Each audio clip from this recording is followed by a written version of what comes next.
to formally welcome everyone on behalf of George and Bridget and myself to come help Buster Welch celebrate his 90th, because this man has meant so much to everyone sitting here in one way or another, many numerous ways, and it's delightful to see the turnout. I haven't seen some of these people in years, and it's fantastic.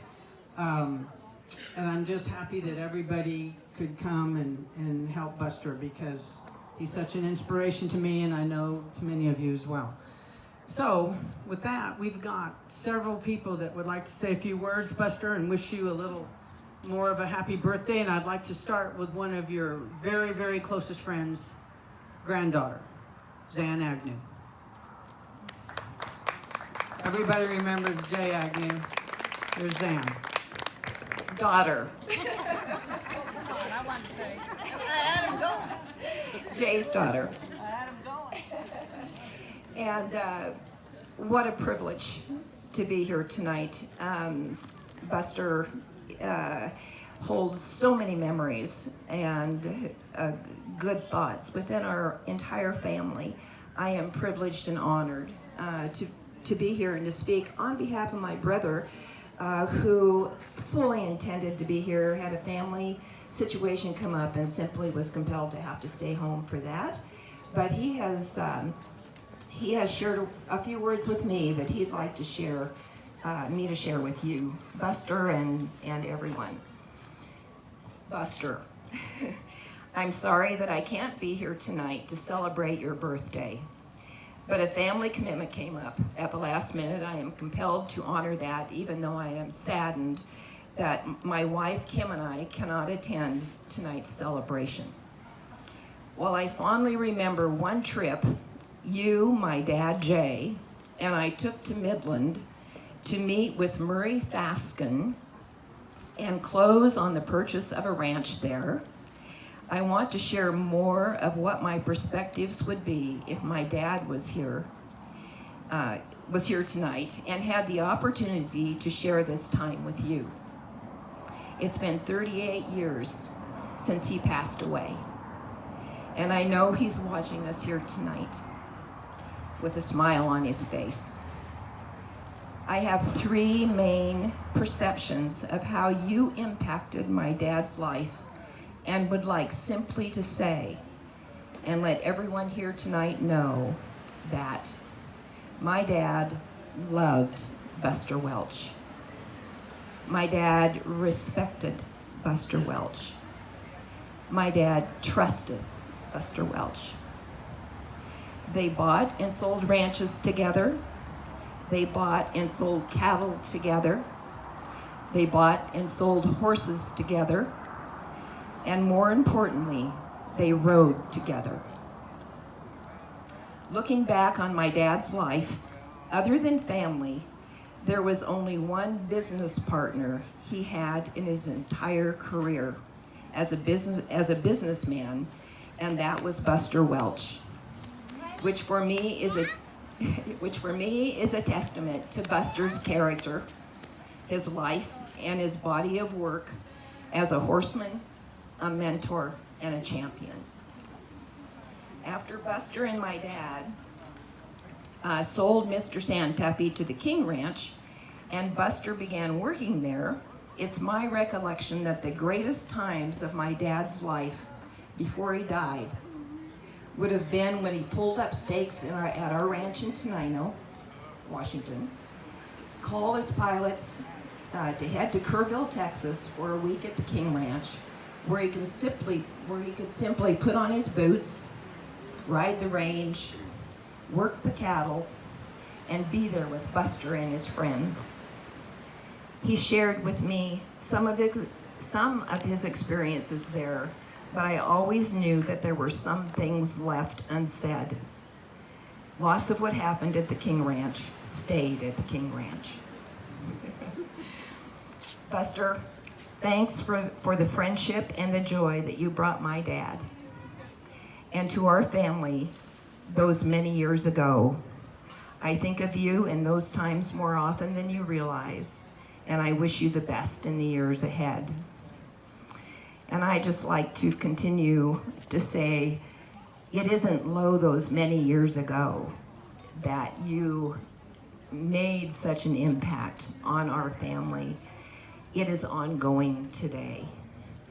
And our respect and our love for you is immense.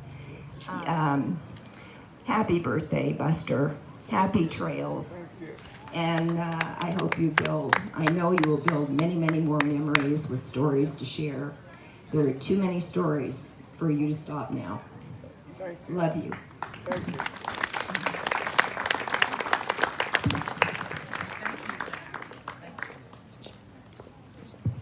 Thank you.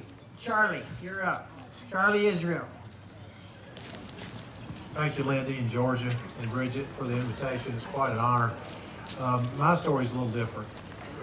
I grew up in Alabama, been there all my life. I've been fascinated with cutting horses since I was a little boy.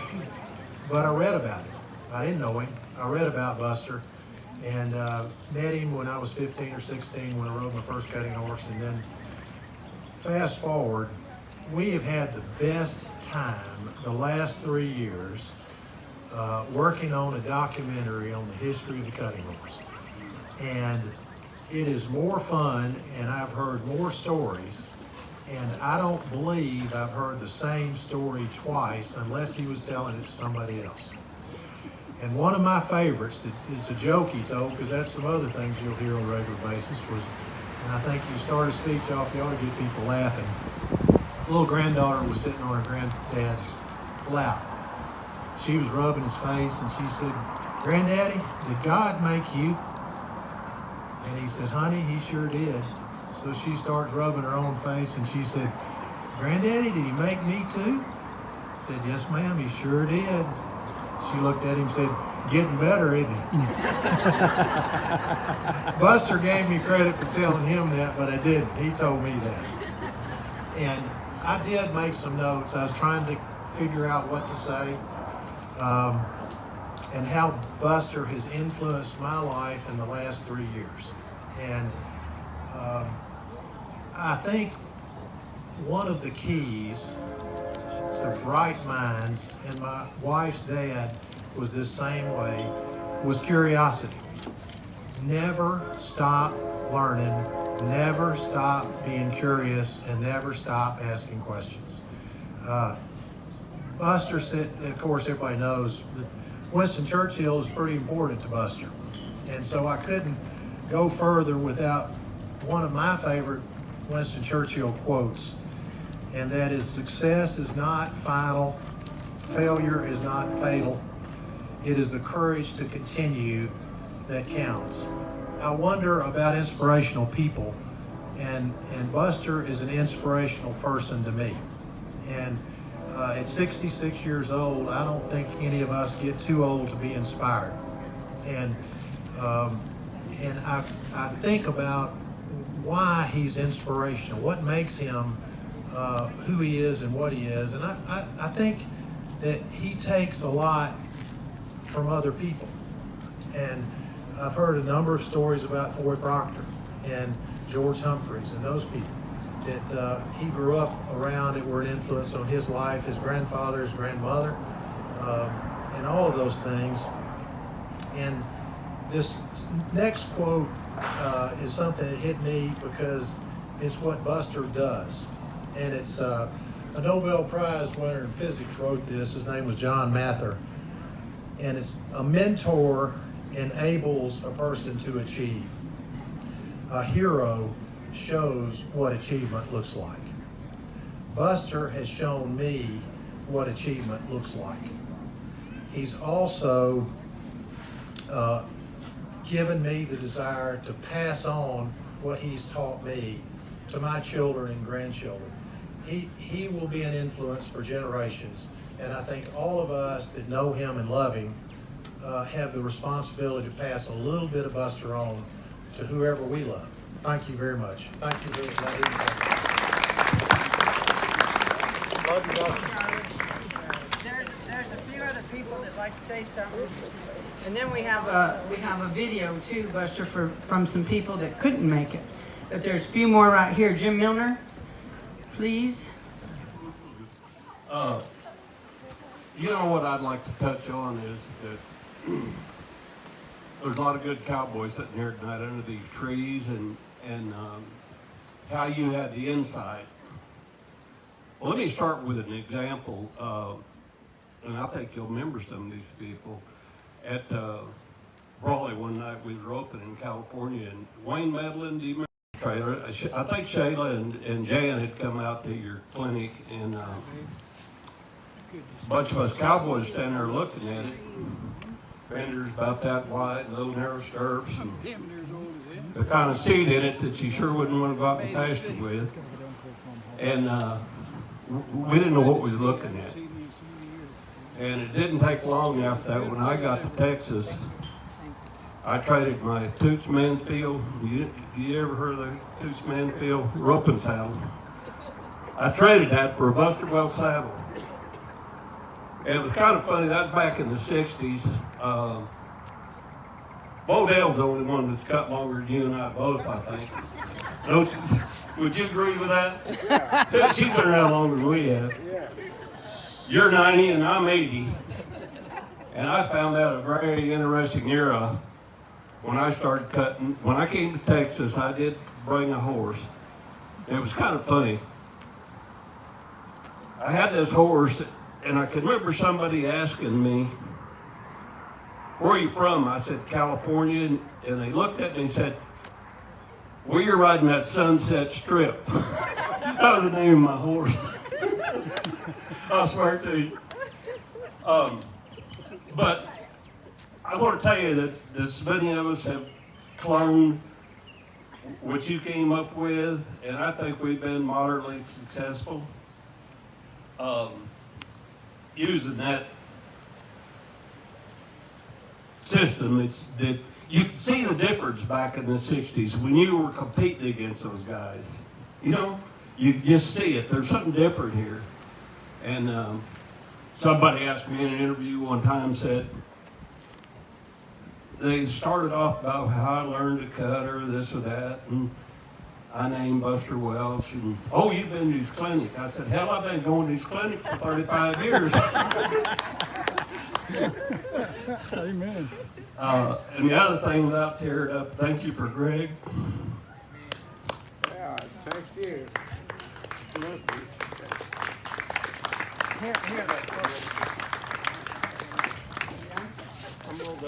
Okay.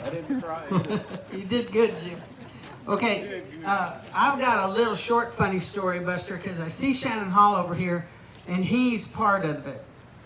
You remember a few years ago, I'm not sure how many years ago, Shannon Hall invited me to a pre-work up at the UU bar in Cimarron, New Mexico. So I called you and Shayla up. I said, "Do you all want to go up to this pre-work with me and work some horses?" And you said, "By golly, let's go." You brought one horse. Remember? Little 2-horse inline trailer hooked to your car, right?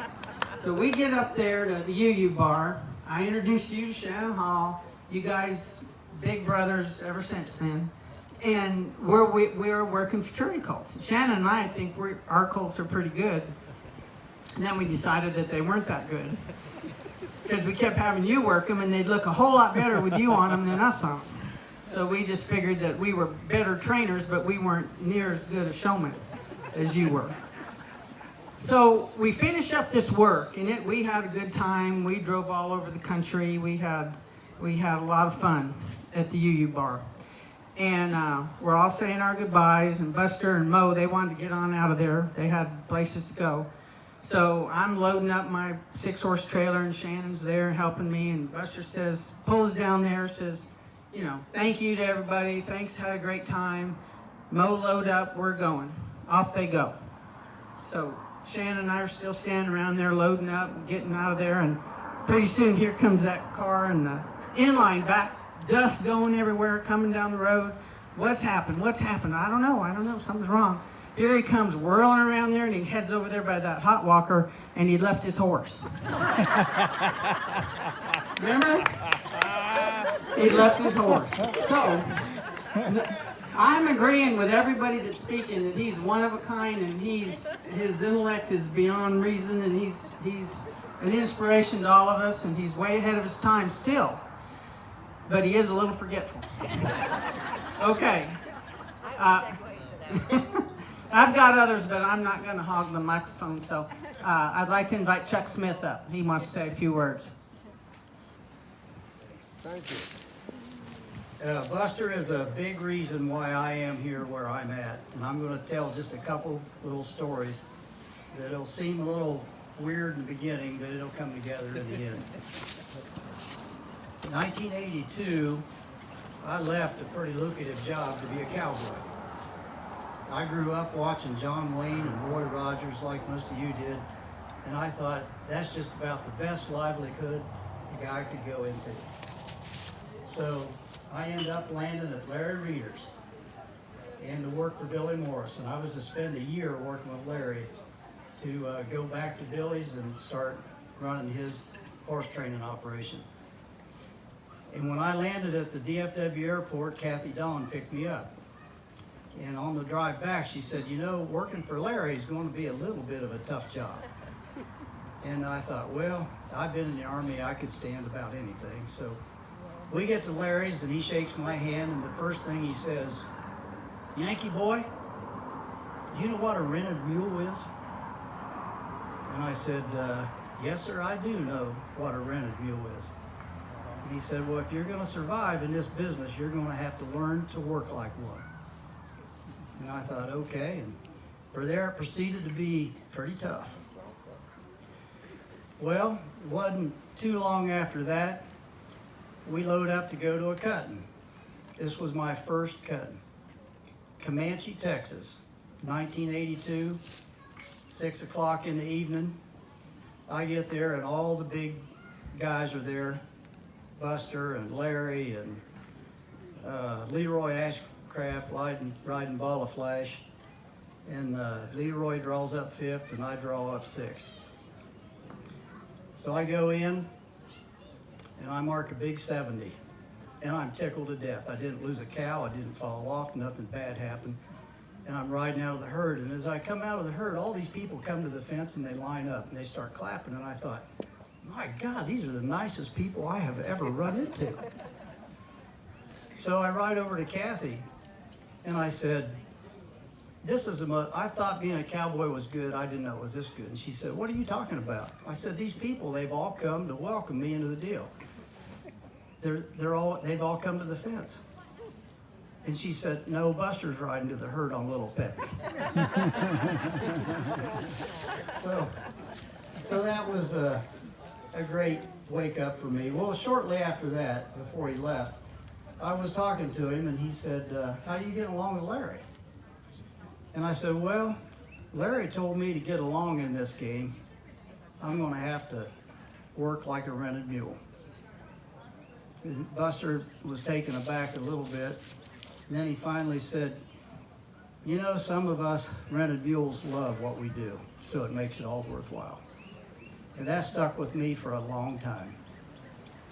Well, then it gets down to the part about running to be president and finally executive director. And both times Buster called me. And he said, I just want to encourage you that you've got enough background and enough experience. He said, I think you could do the job. And it was his encouragement that made me go on to where I'm at, what I'm doing now. And whether it's good or bad or indifferent or whatever, I'm working like a rented mule. Buster, thank you very much.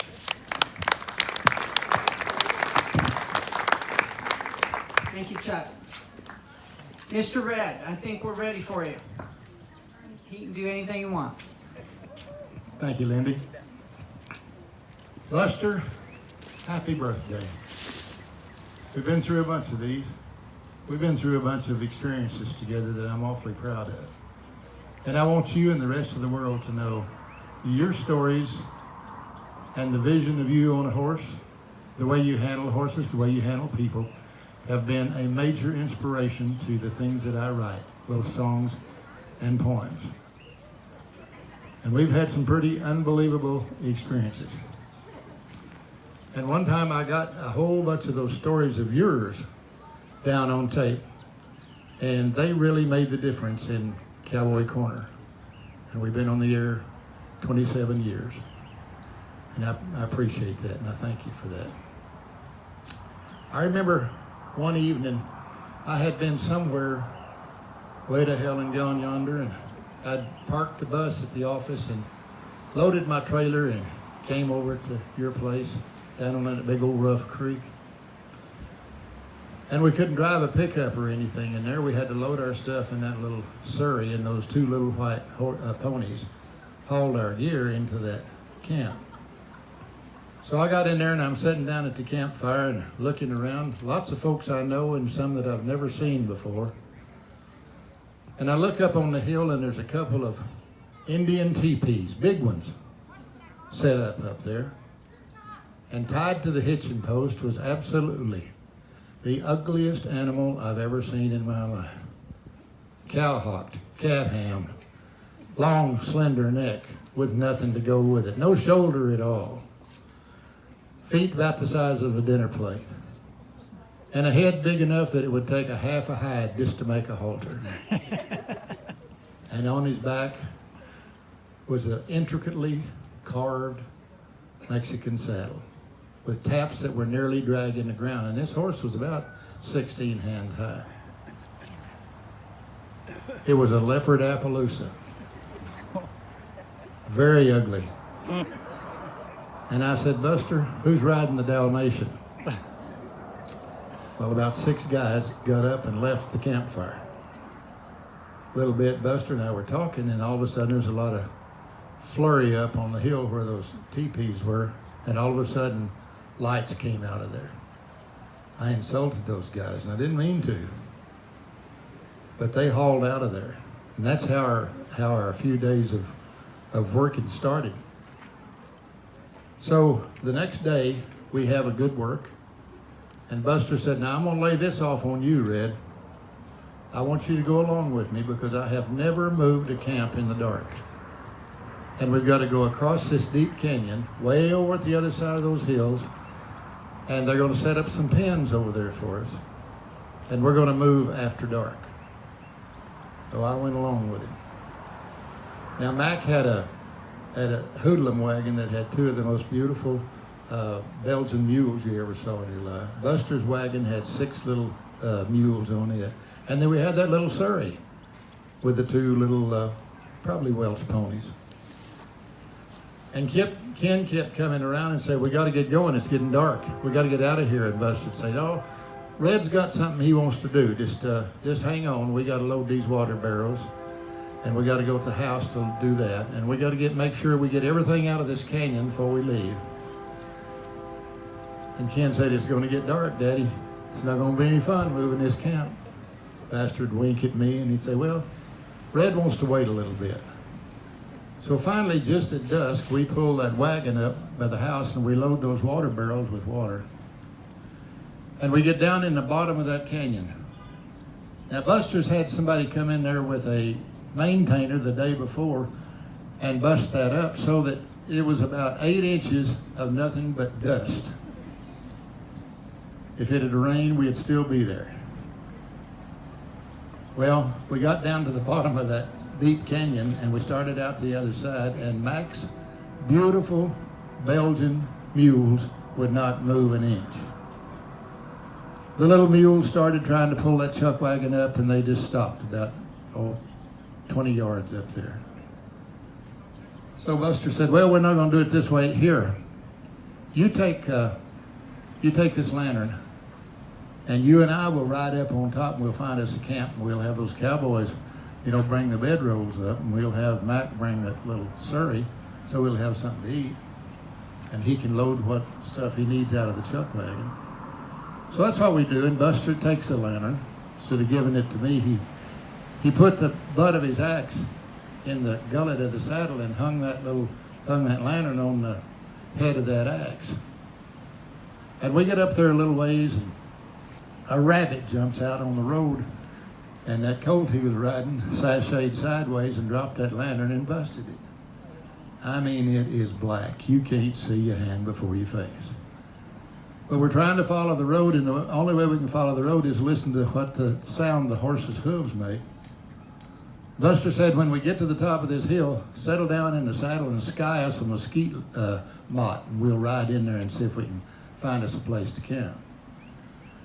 Sure enough, we rode in there, and I got off and started kicking up limbs and from underneath those trees and got a big stack of dry wood.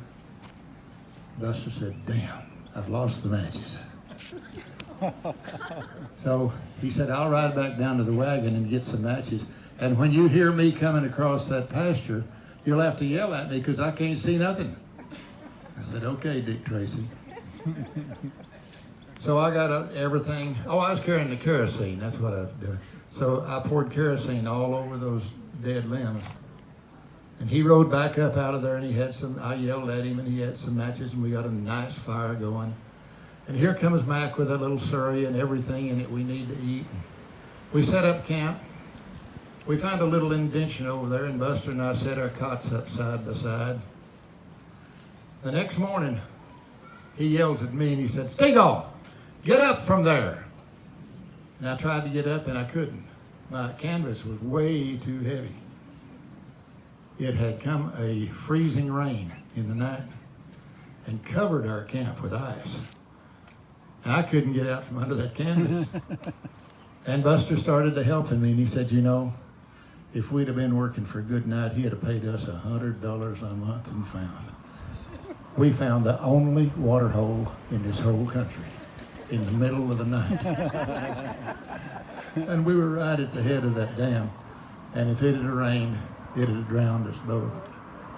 But then they brought the pins and way on the other side, and I'm not going to tell you that story because it's kind of embarrassing to me. When old Junior caught me in a bind with a rope around me. But we've had some wonderful times. We've ridden a lot of miles. And I got to tell you that there's never been a better cowboy in the world than Buster Welch. And when I started Cowboy Corner, go ahead. When I started Cowboy Corner, Buster and Boots O'Neill really were the cornerstone of that whole radio program that's lasted all these years, because their stories are so wonderful. And Buster, you know, I don't know how many times we turned that microphone on, but we got a lot of good stories. And I'm so grateful to you for that.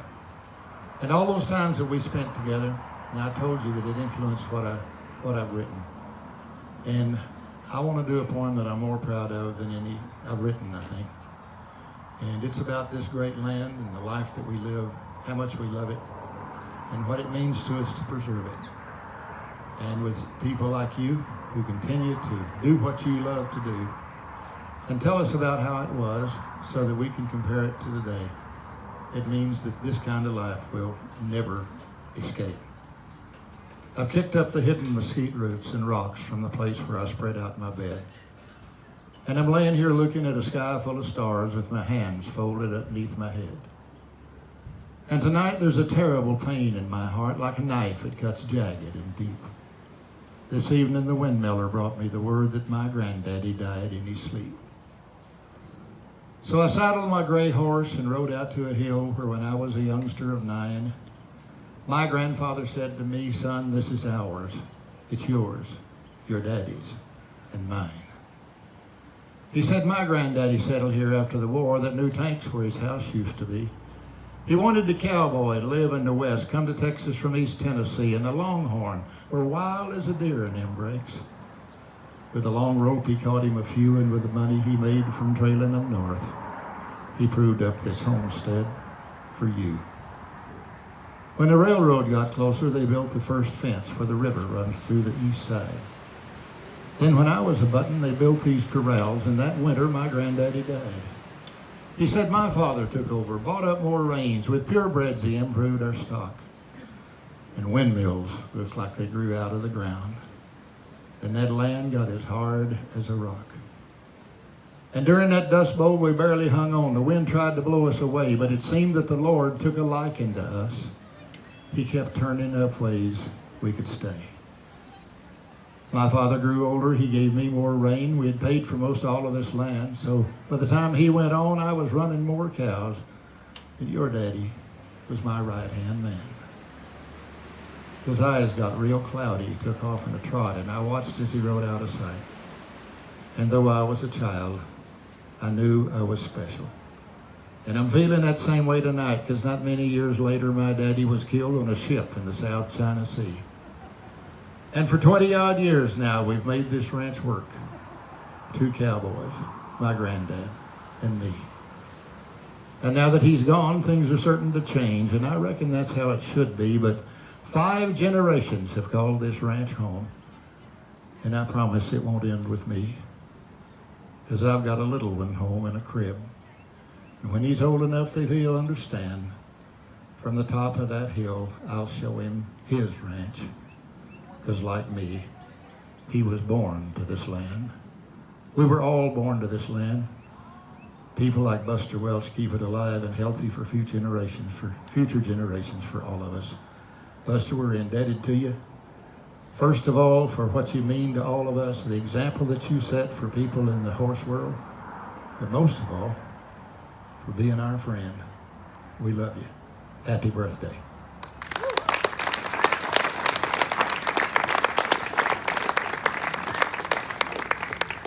All right, now, if anybody else would like to say a few words, we can do it. We're gonna eat here pretty quick, and we have a video to show you, Buster. Or Wimpy being P1 or any of that, it started there. So, when I had a descendant of Old Sorrel and Wimpy showed at the futurity, that was the year I met you and Shayla, and you probably don't remember it. I ran up to Shayla and said, "I'd like to skin you for your coat." And she looked at me in great shock, but she had this absolutely wonderful red fox fur jacket, and we got acquainted at that time. Well, time passed. Daddy came up for that futurity. He went to the semifinals and stayed for the finals. And he said, "You know, most of the horses in this program go back to Old Sorrel." And I said, "Well, that's wonderful. I'm so glad you're here." He said, "You know, what we need to do at King Ranch is we'd already quit showing quarter horses because the association asked us not to because nobody'd show against us." He said, "I like performance." So he said, "We need to do this." And he got my cousin Bobby Shelton and T.O. Clayberg, and he said, "You go find the best man in this country to come and show us how to show. We know how to work cattle, but we don't know how to do this contest showing." So Buster, who actually was having considerable trouble because drought had got into his ranching business considerably. And mind you, in those days, people would drive entirely across this country for $100 added cutting. So Buster went to King Ranch, and he taught Joe Stiles, who's here, my daughter Keena, who's here, me. I don't know if there's more King Ranchers here, but he's taught half the people who are here to cut. But one of the things I appreciate most is the friendships and the philosophy. Every day, something comes back to me like, don't kick yourself. Review what you did and see how you could have done better, or maybe what you did wrong. But don't kick yourself. Fix it next time, but observe yourself as though it was a movie. he wasn't against technology either. Mind you, this is the Buster Welch who didn't go to school after he was about 10 years old. I didn't go to school either, except my mother taught me. I think it's very important to go to the school of hard knocks and nature. And we're taking that away from people today. But not Buster. Well, so he felt like he needed to know more, which most of us in Texas feel like we're a long way off from I don't know what. So we like to get with it and know people and know what's going on around us and around the world. Well, Buster's got Red Steagall, he's got Bobby Duvall here somewhere, he's got Bridget, who he halfway raised, he's got his family here, he's got us here who feel like family, and all of us hear him every day, kind of like I hear my father every day. You must be a close observer, he would say. Buster's that way. Buster's a heck of a good driver of buggies and across hard country in a vehicle. But God help me to be in town in a vehicle with him. And the same with my father. They thought the herd would part and everything would be okay. And all of a sudden there's a big bang. But we're all here. And the other thing is that I hope Buster and I both get to go a long way forward. I wished I could keep up with you. And you're a great example to all of us. To don't give up. Give it your all and get out of this wreck. And we keep trying to do that. It's a wonderful thing to be here with you. Thank you.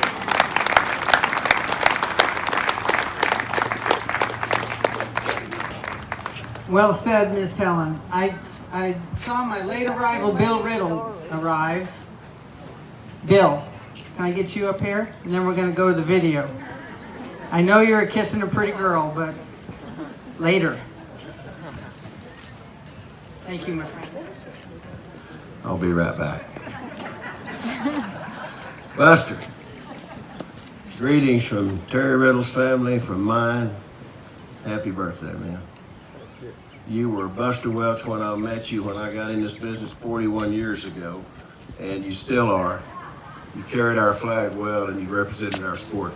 It's a great honor to be here. I got word from two guys. One of them is Sam Shepard. He said, Bill, don't you tell a story? He said, don't tell the one about the stagecoach. He said, Buster can tell that one. He said, don't tell the one about the dry camp and enchiladas. He said, Buster can tell that one. He said, but tell one Buster hadn't heard. He said when he gave his non-pro card up, the first time he won a big check was $10,000, or it was a $10,000 first place. And he said he had never won over $1,000. Y'all were at Dallas. National Stakes, I think they called it. You and him split the go-around. You was on Heidi's little pet when he was 4. And Sam, I don't remember that mare's name right now, somebody will. You split the go-around. He said when he got home, he said he was telling the story. And said, of course, he was telling him how much money he won, this and that. So one of his buddies said, you know, Sam, I think you're more happy that you split the go with Buster than you are about the money.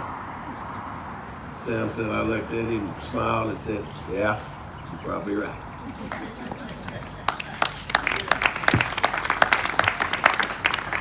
The other word comes from Austin. I called Austin, I said, you going to Buster's party? He said, no, I can't, I'm at the Breeder's invitation. He said, I want you to tell Buster something for me. I said, well, what's your best memory?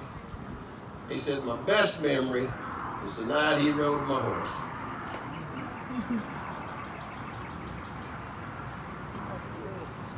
The night he rode my horse at the 50th anniversary of Champions.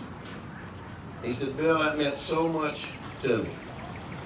He said, when he rode Betty's a cat. He said, you know, he said, Lindy called me and asked me if I thought it'd be a good idea. And I said, well, let's try it. He said, we get out to Lindy's ranch. Said, that old pen's big. He said, those yearlings weighed 500 or 800 pounds or something. And he said they were plenty rank heifers. Buster, he said, we got your saddle on Betty's cat.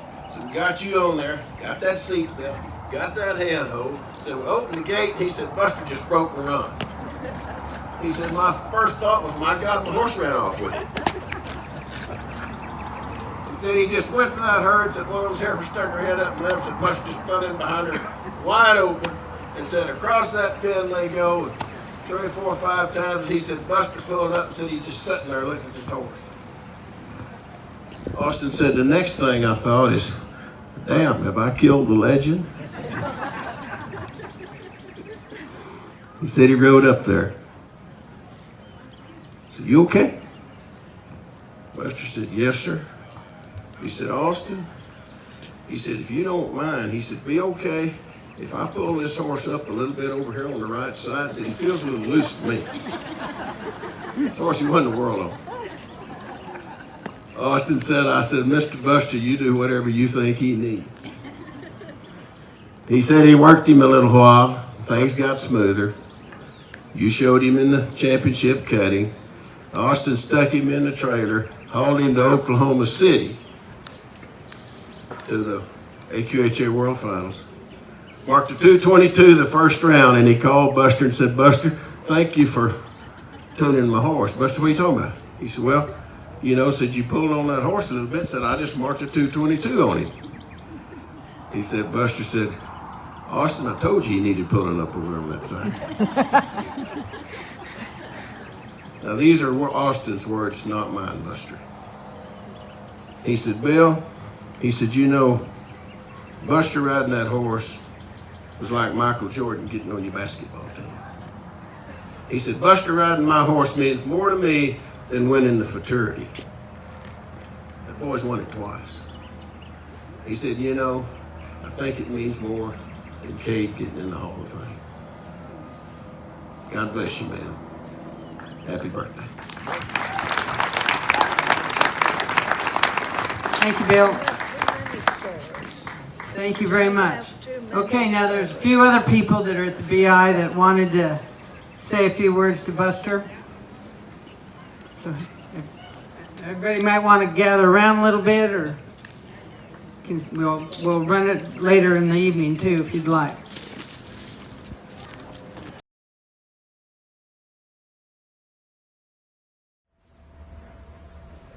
Hey Buster, I just want to wish you a happy birthday and thank you for all that you've done for us here in the cutting horse industry.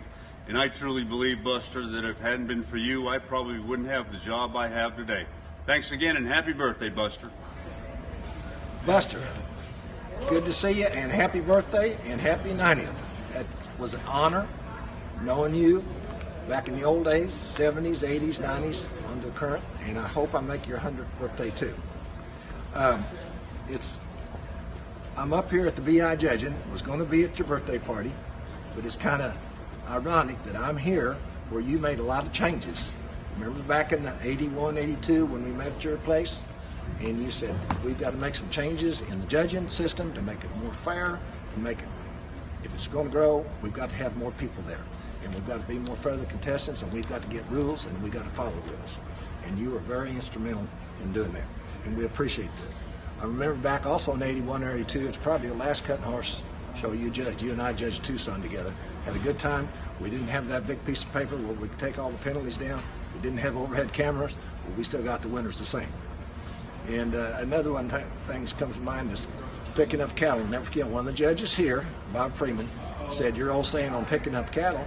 He was sitting by there and said, Buster, was that picking up cattle there? And Buster said, if that horse hadn't been there, those cattle wouldn't have run out, would they? And that's true. It makes it very simple and keep it very simple. Also, I remember back in 1981, 82, when we came with the white line in Dallas, and you were very innovative, and we were going to try a new deal, and you wanted to draw a white line, and we had to keep the horses after we cut a cow in front of that white line. And we were supposed to get a white line. And we sent Glenn back over to get the lime. We couldn't find any white lime, so he comes back with white flour.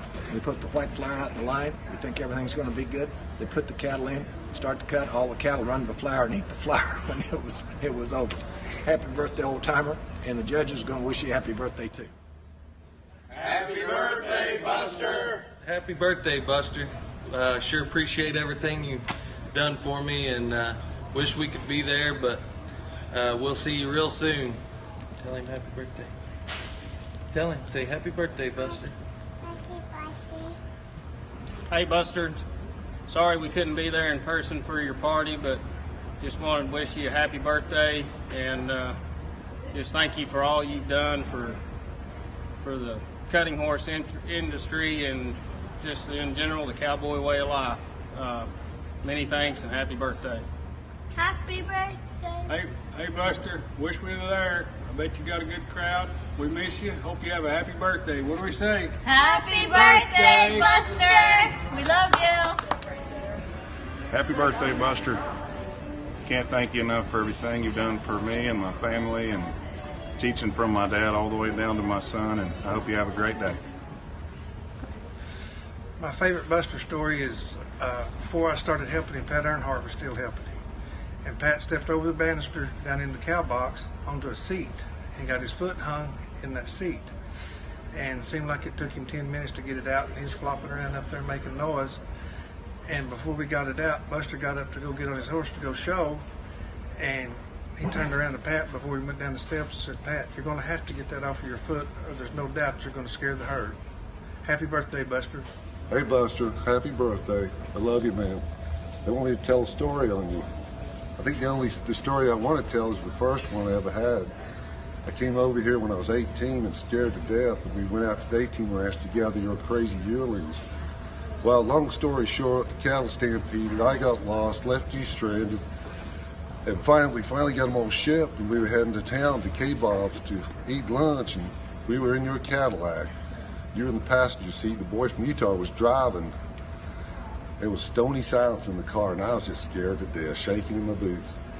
And you turned around and said, "Neil, were you a ranch-raised boy or a city-raised boy?" I said, "Well, Buster, I'm a city-raised boy." And you just shook your head and went, "I ain't seen not one of you make it yet." Well, I'm still here, Buster.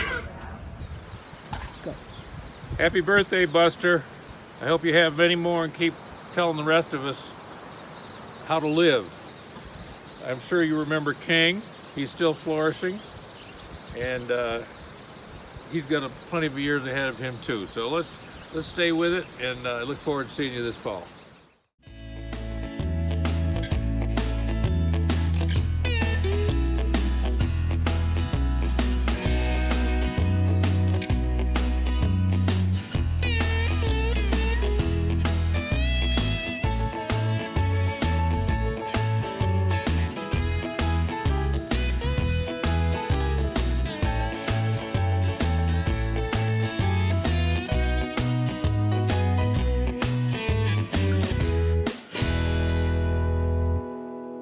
That's it. Happy birthday, Buster. Happy birthday, Buster. Thank you. Thank you, and thank everybody for coming. And if I'd have known you would come, I'd have done this earlier. It's been a great pleasure, and I really appreciate it. And thanks again, and let's feed the crowd. Sounds good. Thank you, Buster. Thank you. Dear Buster, happy birthday to you. And many more. Make me mad. You wouldn't make me mad if you were saying that I want to be in Texas for the roundup in the spring again. Come on, Mary Kay, you can do it. All right. All right. You hold this, Georgia. In a lobby, in a big hotel in New York town one day, sat a bunch of fellas telling yarns to pass the time of day. They told of all the places they had been and different things they'd seen. Some preferred Chicago and others New Orleans. In a corner, in an armchair, sat a man whose hair was gray. He listened to them eagerly, to what they had to say. They asked him where he'd like to be, and his clear old voice did ring. I'd like to be in Texas when they round up in the spring. I can see the cattle grazing on the hill at early morn, and I can see the campfire smoking at the breaking of the dawn, and I can hear the broncos neighing, I can hear the cowboys sing, and I'd like to be in Texas when they round up in the spring.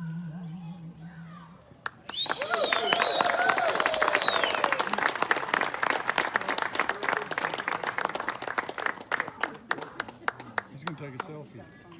He's getting a phone call.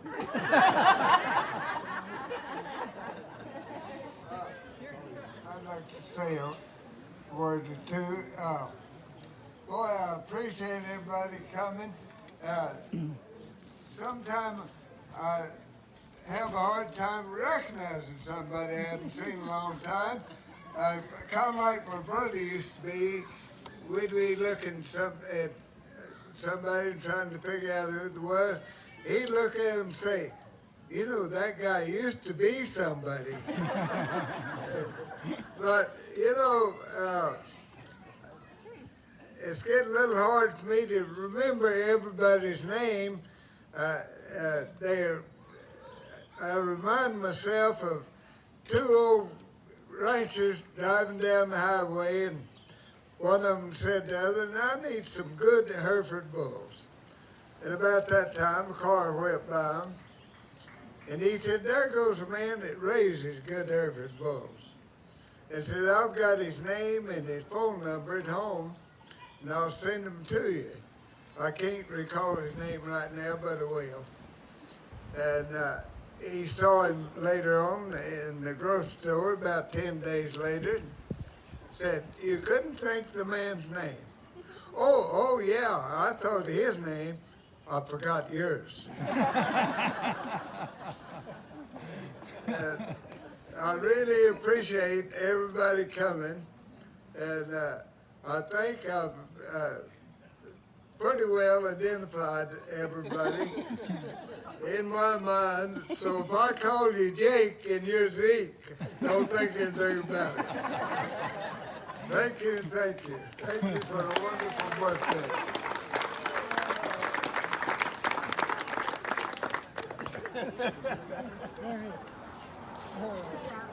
Come on, Joe.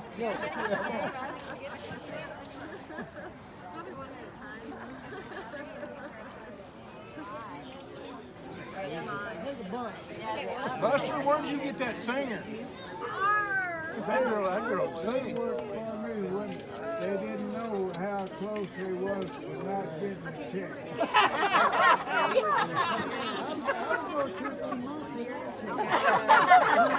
Hey, up, goings!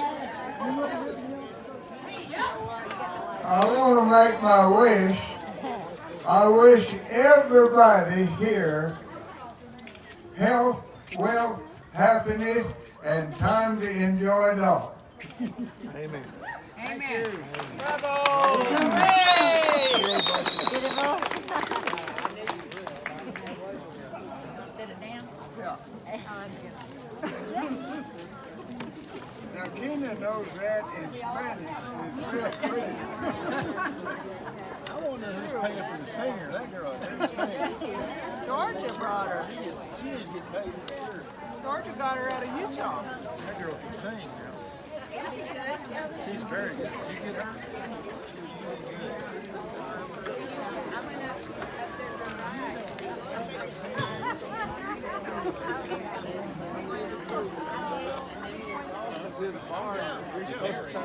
Oh, Hanson fell with me. Go there.